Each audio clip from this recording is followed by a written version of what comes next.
What do you know about gender inequality? I don't really know anything about it at all. I know it's complicated.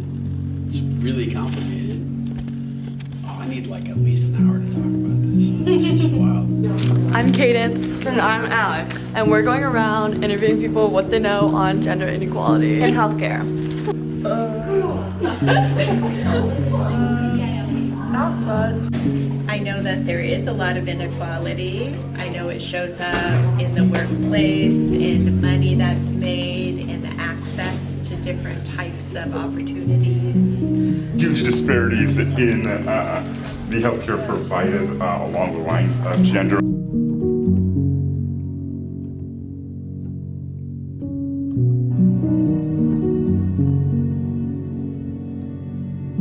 I was shocked and surprised at the disparity between how men and women are treated.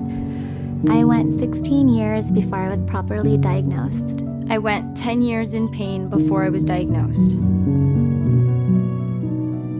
When we think about the issues that impact women today, a problem that might easily come to mind is the gender wage gap, or the difference in pay between working men and women.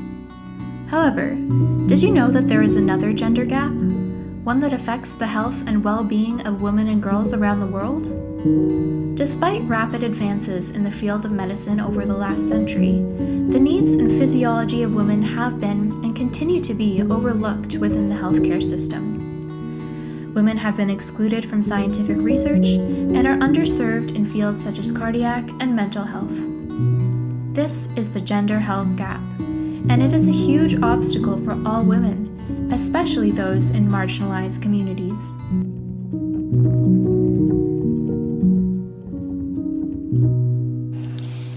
Hi, my name's Amanda Lee. I am a speech-language pathologist. I work at Providence St. Vincent. My name is Adam Lee, L-E-E. I'm an electrical engineer. My name is Gabrielle Johnston, and right now I am a licensed substitute teacher. What's your perspective on women's inequality in healthcare? I don't know if I can speak to healthcare in terms of what type, the quality of healthcare that men are getting versus women. I don't know. I don't know the difference. I don't know enough about it to speak. I guess currently I'm a woman of like almost menopausal age, so perimenopause, and perimenopause and menopause happens to every woman. And so 50% of our population is going to go through menopause, and yet the studies out there about what happens to women during menopausal years is like very limited research about what's out there compared to like men. There's like massive research studies on erectile dysfunction, which impacts like less than 10% of men. When I grew up, they only studied men, and so healthcare is based on how a man's body would respond to health. Well, I mean, I think there's inequality in terms of pay for men and women, and that's probably consistent through healthcare. You know, if women have less money, they probably have more stress. And stress can affect women in different ways. One, it can cause depression, which is linked to a lot of different health conditions, heart disease, etc. Why is access to healthcare important? Because you want people to be healthy. I mean, if people don't get access to healthcare, then it leads to, steady healthcare and kind of stuff that's just taking care of small things. Then you get to deal with big things, it gets very expensive, and people get very sick. Well, your health care is important. Care of your health is important, and having access to it is important. It's a basic human right. What are your views on the healthcare industry that discourages women? Access to abortion. It's pretty discouraging that women don't have access to health care in some states. How will you spread awareness on gender equality as an individual? Talk about it with my Well, I think you just have to speak up when you see something that looks unfair. I'm learning.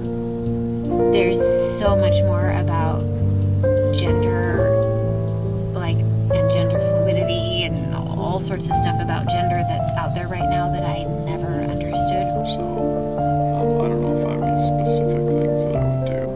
I try to support other women. Trying to educate myself, and I feel like I don't know how much change I would be able to have unless I am educated. So I'm starting there, and then just trying to keep an open mind and being a person that is open and accepting to all genders and trying to be available and like compassionate to all people. But obviously, if someone was speaking to me about something that I felt as being unequal, and I didn't believe in it, then I would talk to them about that. I try to support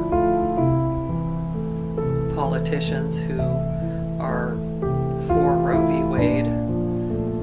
I volunteer.